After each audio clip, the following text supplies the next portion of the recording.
This is the Hisense U6QV, a 2025 mini LED model with quantum dot color technology and VA panel. The V at the end of the name means this TV has VIDAA as operating system, which for many people is fast and well optimized with different useful features and many popular apps. But it's true that this operating system lacks of many unpopular or illegal apps, and its remote control is too large and uncomfortable to the grip.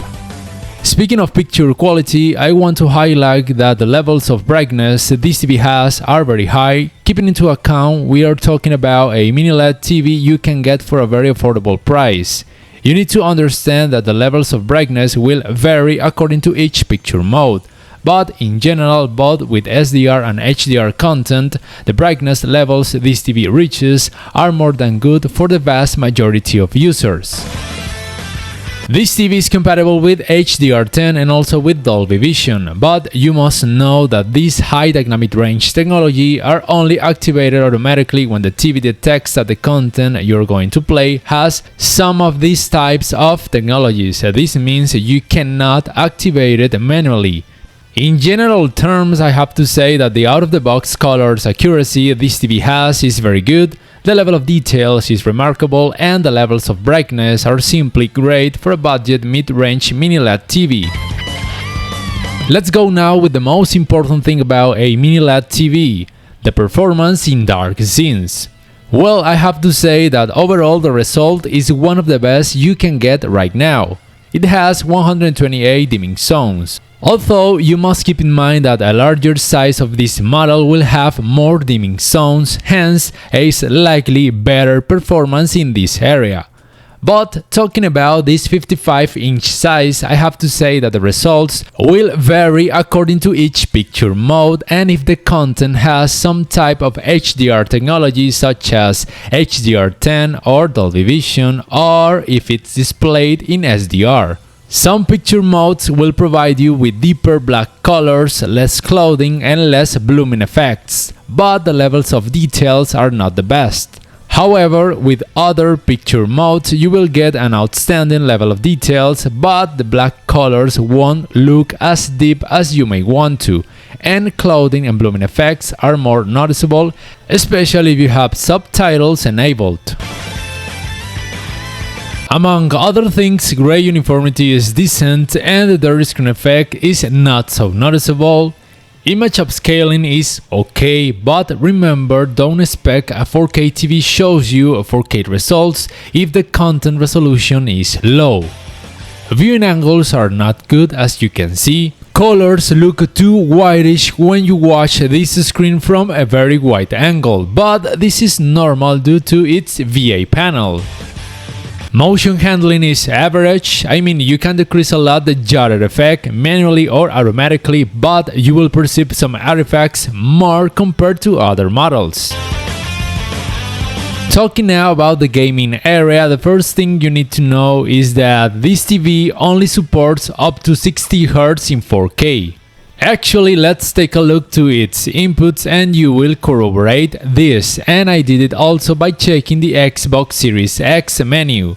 So this TV is not compatible with the 120 Hz in 4K, although it is compatible with the 120 Hz but only up to 1080p. And it's compatible with variable refresh rate in 4K up to 60 Hz. When you connect your video games console, you must enable the enhanced HDMI format and also the game picture mode. If you press this game menu icon, a game bar will show up. Here you can access to an aiming point or also if you want to make zoom. But the most important thing about this game bar is the picture mode it offers. The picture results will of course change according to these picture modes, but the performance won't be compromised.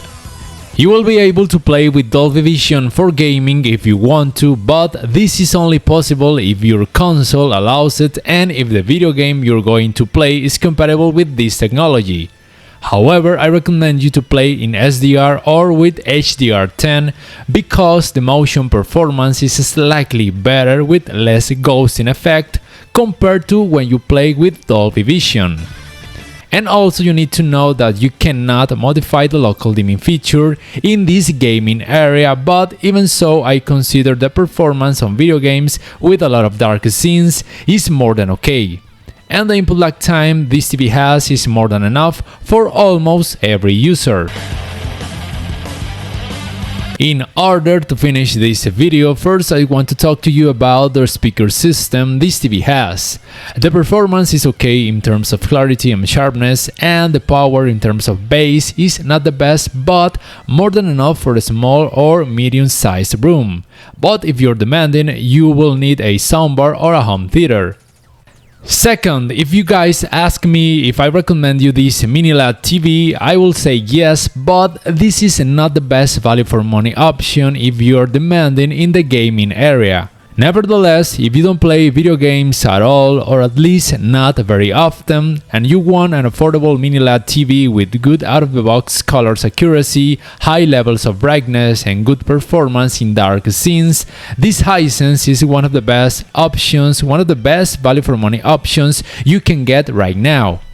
And that's it. Please let me know, guys, what you think about this model in the comment section down below. Will you buy it, yes or no, and why?